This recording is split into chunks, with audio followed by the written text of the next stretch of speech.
Jadi ada yang bertanya kepada saya, Kang, kenapa sih dari tegangan 380 itu kok bisa jadi 220 volt? 220 volt itu dari mana sih? Nah, di sini saya akan jelaskan secara singkat dan secara sederhana saja yang bisa membuat teman-teman sedikit paham gitu. Tapi mudah-mudahan benar-benar paham gitu.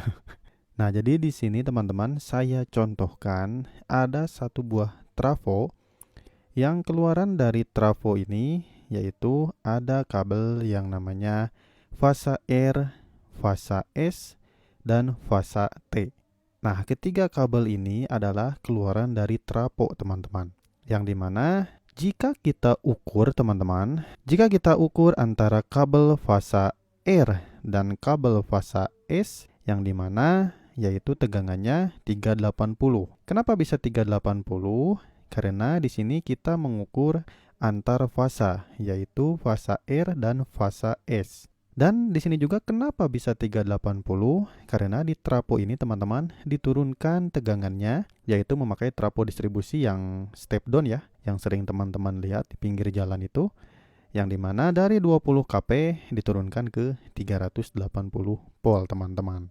Maka dari itu jika kita ukur tegangannya antar fasa R dan S, maka menjadi 380 volt.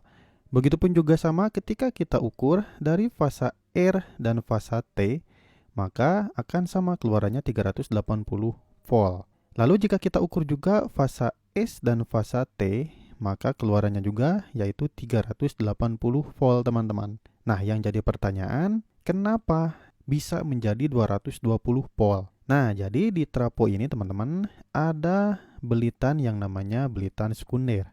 Ada sisi primer, ada sisi sekunder, yang dimana sisi primernya itu adalah belitan delta, yang sisi sekunder adalah belitan bintang, teman-teman. Nah, belitan bintang itu ada titik tengahnya yang namanya netral, teman-teman. Jadi titik tengah yang ada di belitan bintang ini dikeluarkan yaitu netral. Nah, sekarang kenapa sih bisa menjadi 220 volt yang biasanya disuplai ke rumah-rumah? Nah, yang disuplai ke rumah-rumah itu yaitu jika kita ukur R dan N, maka yaitu 220 volt. Kita coba ukur lagi fasa S dan kabel N yang dimana berarti 220 volt. Kabel T dan kabel N sama juga 220 volt. Nah, maka dari itu, jika teman-teman bertanya, dari mana 220 volt itu?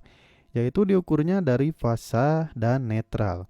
Fasa R atau S atau T diukur dengan netral, teman-teman. Nah, jadi yang ke rumah-rumah itu adalah antara fasa R, ST, dan netral, yaitu 220 volt. Nah, perlu diperhatikan teman-teman, 220 volt ini masih mengambang. Arti mengambang itu apa? Jadi tidak murni 220 volt. Supaya murni 220 volt itu diapakan? Yaitu di-groundingkan, teman-teman, yaitu seperti ini. Nah, lihat. Jadi, si netral ini di trafonya di titik tengah yang belitan bintang itu digabungkan dengan ground lalu diketanahkan atau dikebumikan. Maka dari itu jika dikebumikan, maka si netral ini, fasa dan netral tegangan 220 volt ini akan murni 220 volt, tidak mengambang lagi. Istilahnya mah benar-benar 220 volt perhitungannya, tidak mengambang. Nah, maka dari itu jika teman-teman sering lihat ya di trafo distribusi pasti ada jalur yang dikebumikan seperti itu. Nah, ini adalah dasarnya, pasti teman-teman pahamlah dengan apa yang saya jelaskan. Jika ada yang belum paham silahkan tanyakan saja di bawah. Terima kasih, ditunggu untuk video saya yang selanjutnya.